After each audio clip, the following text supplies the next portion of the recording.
ஹாய்ங்க. இன்றைக்கி நம்ம பச்சை பட்டாணி சேமியா வச்சு இன்றைக்கி கிச்சடி செய்ய போகிறோம். கிச்சடினா சேமியா கிச்சடி தான், ரவை சேர்க்கல. சுடுதண்ணி வச்சுருக்கேன். கொஞ்சமாக உப்பு சேர்த்துக்கலாம், அடுப்பை கம்மியாக வச்சுக்கலாம். கொஞ்சம் எண்ணெய் சேர்த்துக்கலாம். ஒரு பாக்கெட் சேமியா அதில் போட்டுடலாம். இன்னொரு அரை பாக்கெட் கம்மியாக சேர்த்துக்கலாம்.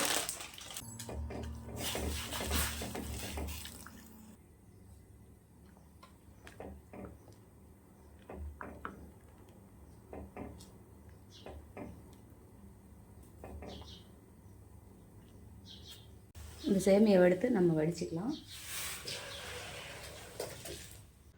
பாருங்கள், வடித்து இந்த மாதிரி எடுத்துகிட்டு அப்படியே பச்சை தண்ணி ஊற்றி நல்லா அலசிக்கலாம். கடாயை வச்சாச்சு. எண்ணெய் சேர்த்துக்கலாம், கடுகு சேர்த்துக்கலாம், கடலைப்பருப்பு சேர்த்துக்கலாம், உளுத்தம்பருப்பு சேர்த்துக்கலாம்.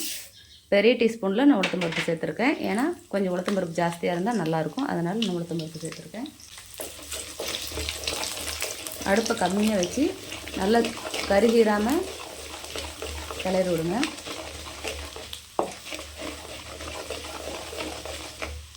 கருவேப்பிலை சேர்த்துக்கலாம். வெங்காயம், பச்சை மிளகாய் சேர்த்துக்கலாம்.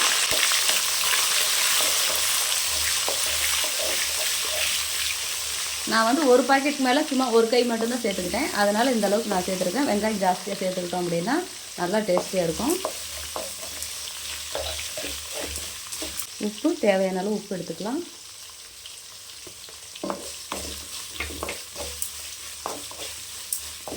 வெங்காயம் ரொம்ப வதங்கணும்னு இல்லை, கொஞ்சம் வதங்கினா போதும். இஞ்சி பூண்டு சேர்த்துக்கலாம். கொஞ்சமாக சோம்பு சேர்த்துக்கலாம். பாருங்கள், கொஞ்சமாக சோம்பு எடுத்துக்கலாம். அதிகம் சேர்க்க வேண்டாம், கொஞ்சமாக சேர்த்துக்கோங்க.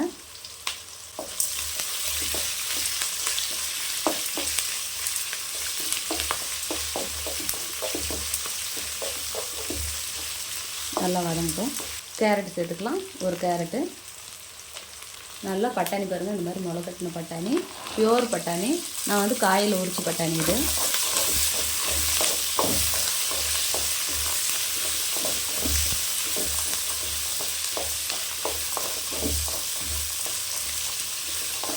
நல்லா வதங்கட்டும்.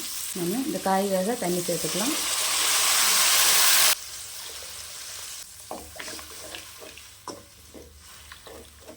காய் நல்லா வேகட்டும். ஒரே ஒரு தக்காளி சேர்த்துக்கலாம். சின்ன தக்காளியை நான் ஒன்று எடுத்துருக்கேன்.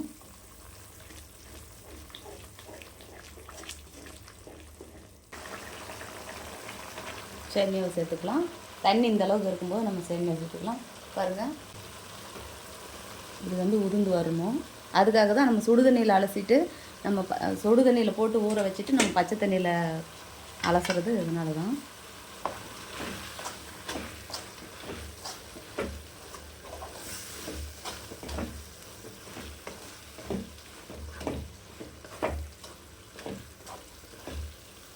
நம்ம சுடுதண்ணியில் போட்டு அலசணும் அப்படின்னா அந்த ஸ்மெல்லு கொஞ்சம் அந்த மக்கு வாசம் மாதிரி அந்த ஸ்மெல்லு வராது.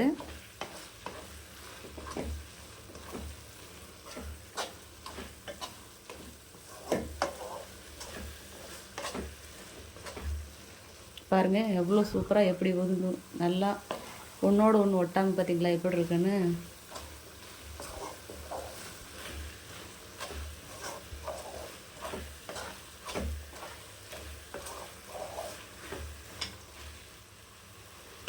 இது கூட பீன்ஸு அதெல்லாம் சேர்த்துக்கலாம்.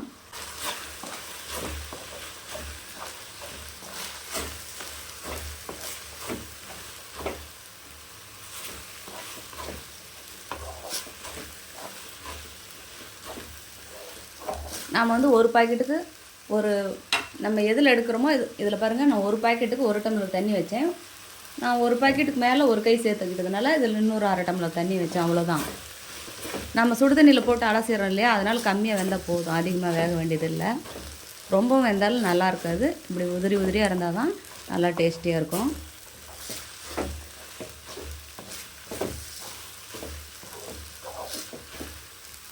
நல்லா சூப்பரான சுவையான சேமியா கிச்சடி ரெடி ஆயிடுச்சு. இதுக்கு தேங்காய் சட்னி ரொம்ப சூப்பராக இருக்கும். இந்த சேமியா கிச்சடிக்கு தேங்காய் சட்னி ரொம்ப சூப்பராக இருக்கும். இதே மாதிரி நீங்களும் உங்கள் வீட்டில் செஞ்சு பாருங்கள். செஞ்சு பார்த்துட்டு எப்படி இருக்குன்னு எனக்கு ஒரு கமெண்ட் பண்ணுங்கள், லைக் பண்ணுங்கள், ஷேர் பண்ணுங்கள், ஒரு சப்ஸ்கிரைப் பண்ணிடுங்க. இதை நம்ம இப்போ ஒரு பிளேட்டில் மாற்றிக்கலாம்.